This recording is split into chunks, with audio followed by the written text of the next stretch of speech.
بسم الله الرحمن الرحيم. الحمد لله والصلاة والسلام على رسول الله وعلى آله وصحبه وبعد. أنا أخوكم في الله، اسمي أمين الله بن عمر. نعم، أنا أسكن في مدينة تاغير، وتخرجت في جامعة أم القرى بمكة المكرمة، ودرست فيها البكالوريوس ولله الحمد إلى أن وصلت إلى الماجستير، وأنا الآن مقيم في الفلبين. وأما بالنسبة لعقيدتي، أنا اعتقاد أهل السنة والجماعة الذين يقولون أنني ماذا ضال مبتدع فالله يغفر لهم، لأنني أعتقد اعتقاد الأشعري بعد توبته الذي ما سجله في الإبانة، فهذا الذي أعتقد به.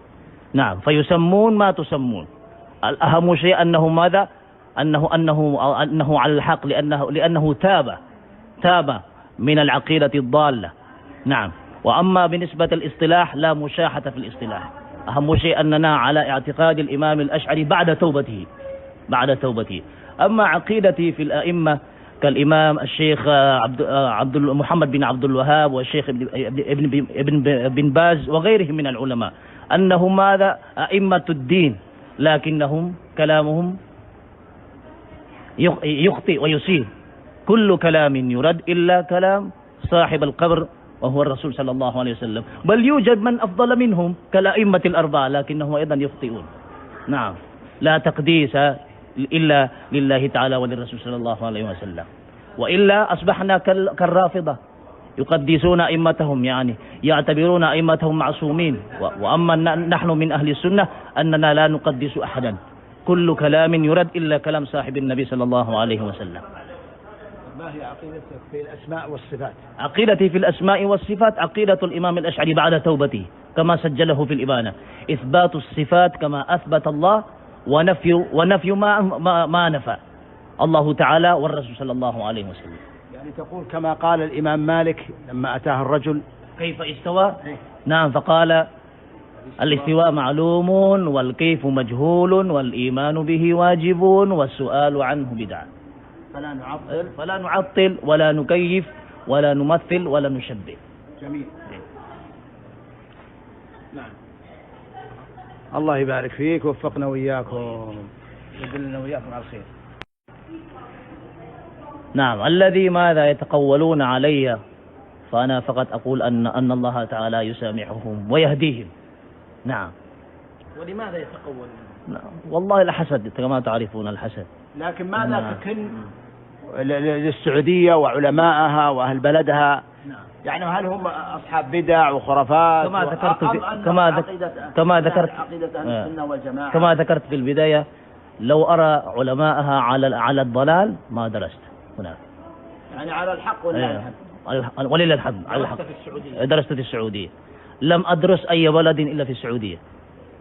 لا درست في اليمن ولا في ماليزيا، وإنما درست في السعودية. الحمد لله. نعم.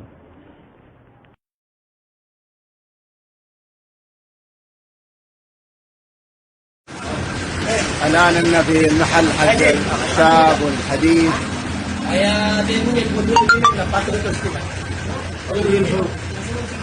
هذا محل كبير جدا، ويات كل الأغراض.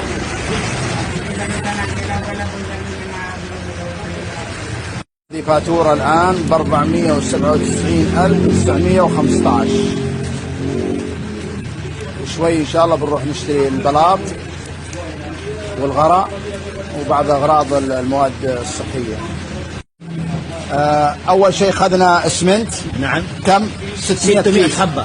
بعدها حق الربط 10 لفات أسلاك. بعدين نعم. وهذا حق مسمار كرتون كبير. نعم. بعدها أنا تقول CHB. بلوك 3000. اي نعم، بلوك 3000. ايوه، انا تو هذا بليوت حق الخشب هذا. بليوت اي خشب. ايوه، ثاني انا تو حجر. الحجر اللي هو الشاحنات طبعا. نعم. كم واحدة؟ 20. نعم، 20 شاحنة. واللي بعد هذا حجر. رمل. كيف 20 ايش سجل 20 ولا 10 20؟ لا هذا ما مكتوب هنا 10. 10 أيوة 10 و20. 10. طيب ممتاز. اللي بعدها 20. ممتاز. اللي تحت هذا أنا دو. Deform bar yung... هذا حديد. نعم. حديد 200. إيه. والحديد اللي بعده 400. اي نعم. واللي بعده الحديد اللي بعده 100 حبة. طيب اللي بعده حق السكين كوت هذا معجون. نعم. معجون كم؟ 10 صح؟ 10 نعم. وبوية 10 صح؟ نعم. طيب هذه شرينا اليوم أغراض هذه، والله يوفق.